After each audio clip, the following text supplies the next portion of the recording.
Morning, guys. Meet Pim. Hi, Pim. Yeah. Pim came in yesterday. Very fearful Malinois. Canned BP lineage. He's imported from overseas. I saw his import book.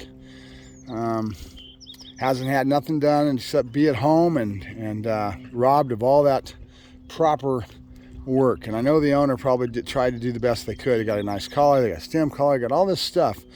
But still, lack of education and ignorance. And it's not their fault. They're going to learn the best way they can. Right now, the dog's 2 years old, and I have no idea where his head's at. I just got him out of his environment, got him in a crate, let the owner put him in the crate, brought him here, and he's very fearful. And you know he's lackey. He was reactive, really going crazy on me when we were there. And I just like to get a dog out of that environment. Hey, bud. Good boy. I need to scoop you. Good morning, buddy. First thing we got to do is take a drink, get a crap of crap. Huh? That's Red. The Red Rhodesian Ridgeback. Good boy. Good. And then Toffee. Toffee's over from next door because Dad's off at work for a few days. Huh? Yeah. Good boy.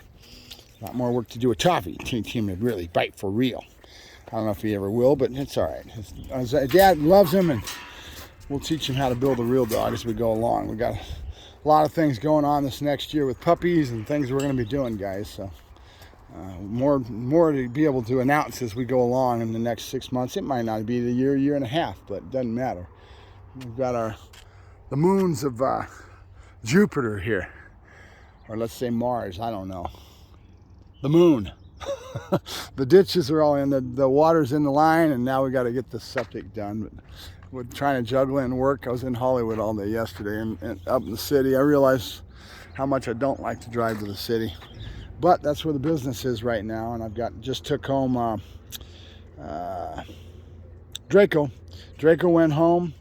In the last couple days, we've had a couple dogs go home, so we're rotating. We got another dog coming in on Wednesday, and I got a puppy to do some puppy imprinting coming in as well. So we'll be having a full house again. We'll be back at it. Pim is going to be a special case, and we got to dig in and figure out where his head's at. I kind of pretty much already have an idea.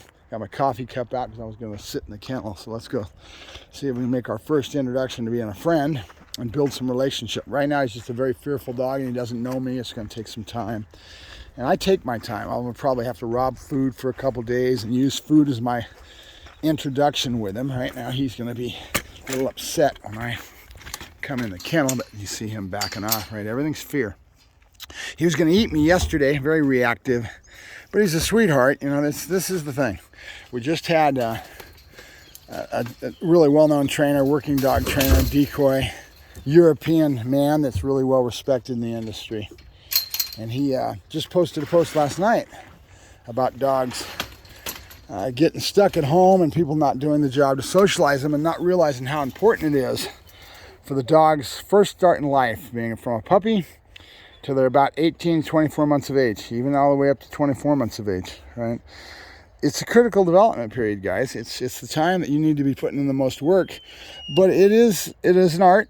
It takes knowledge. It takes understanding what you're doing. I've got a gentleman right now that's going to be bringing that puppy to me. The dog is very well bred, working dog lines, and he's doing a really good job with him because of all of it he's learned with me already. I already worked with I had one of his dogs in that didn't get started the same way, but it is what it is, and the people learn and they grow. And then now this female shepherd that he's got is a working dog line, and she's spunky as all hell. She reminds me of Dante the Badass. She's that strong of a dog.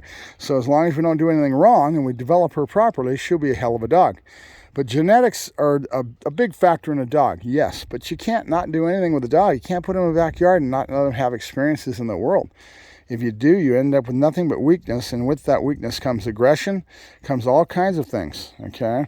So people just don't understand that. Dogs take work to develop a dog to the level that you see us all working these dogs online, and we're doing all this bite work and all this fancy obedience, and when I take my dogs out in public, people's jaws drop.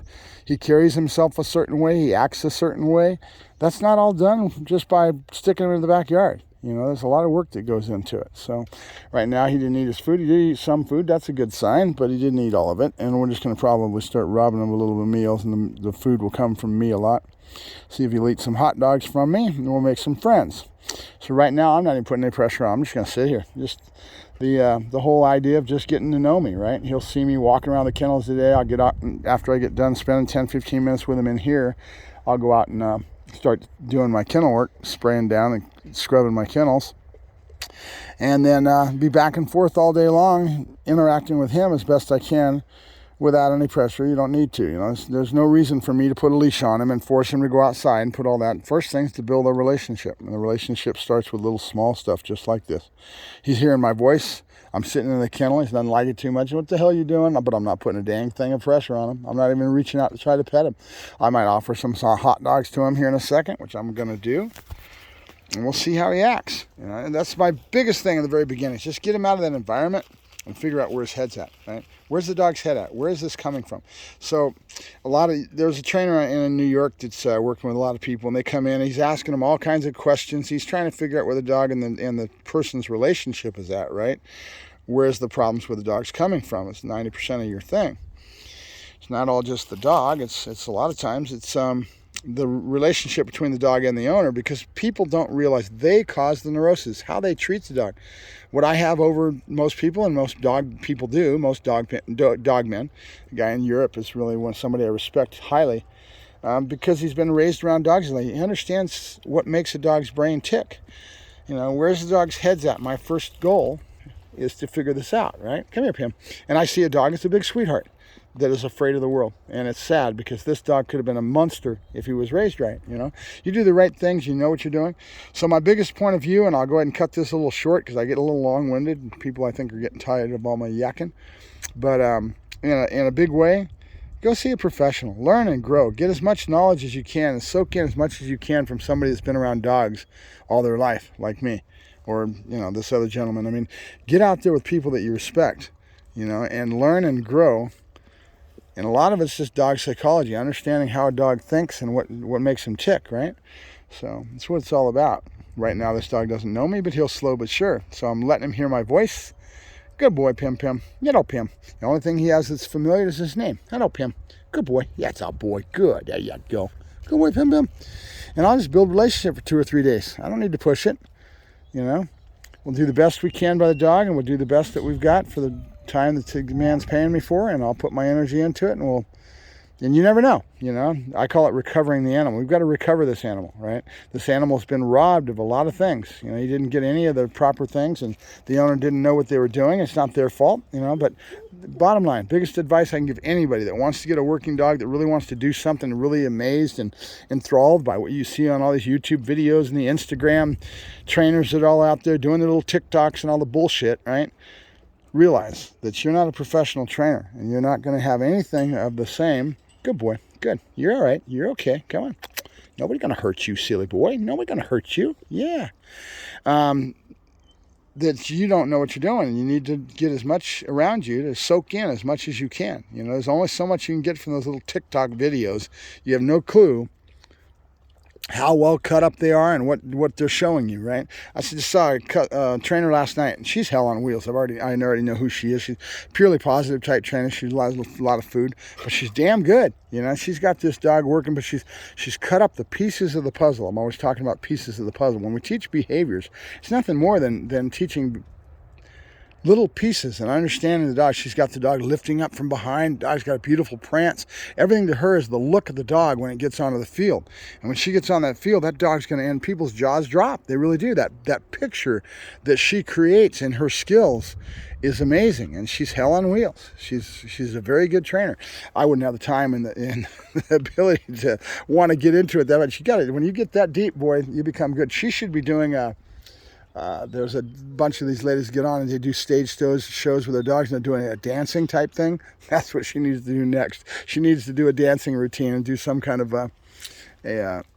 good boy, you're all right. Good boy, you're okay. Good boy, Pim. Good. All right, I'll let you guys go. I'm gonna get out of Pim's collar, and good boy, Pim.